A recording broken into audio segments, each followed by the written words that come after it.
is Nick News with Linda Ellerby. Dangerous crossroads. Human animal versus wild animal.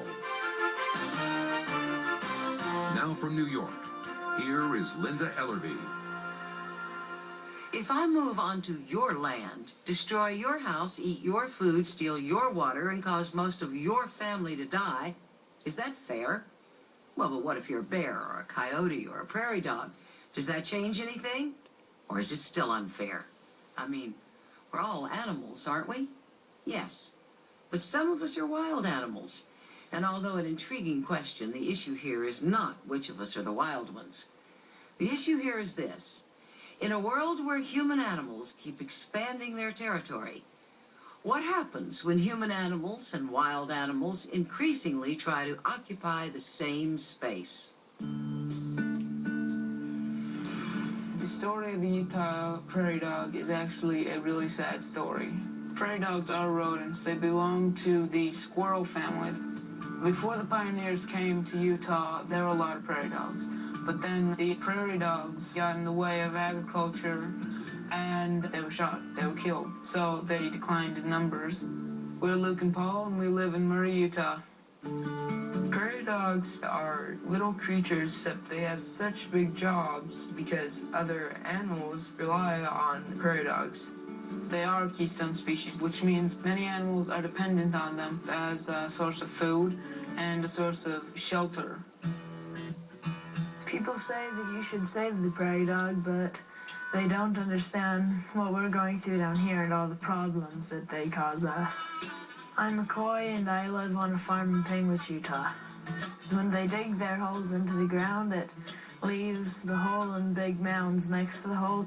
This is a prairie dog hole, and the prairie dog holes cause us a lot of problems as we start driving tractors and different machinery through here, and they come over the prairie dog holes and they can break a lot of the machinery, which costs us a lot of money to fix. They eat our crops. And really this whole 3 or 4 acres we didn't get any crop off of.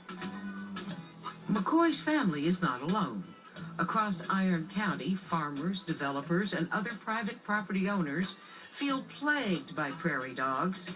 Fact is, once prairie dogs settle in on a piece of land, they are expensive, if not impossible, to remove because the federal government lists prairie dogs as a threatened species. Hello, sir. Would you like to sign this petition to help save prairie dogs? The federal government is protecting the prairie dog because in the long run, it is good for people. This black-footed ferret is actually completely dependent on prairie dogs for food and shelter. We're working to get Prairie Dog Day in Utah to raise awareness about prairie dogs. We drew up a petition and we got 1,000 signatures.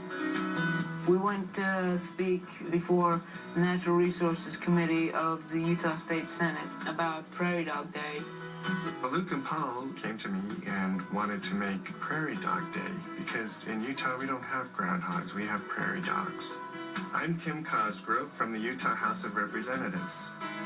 We have to work with the farmer and establish an understanding that the prairie dog has value. We understand that they have a value, but all they cause us is property damage. The conflict that people in prairie dogs have, it's not the prairie dogs' fault. They were here first. It's up to us to figure out a way to coexist. I'm okay with saving them just as long as they're not on our land. They come onto our land, they're just a nuisance.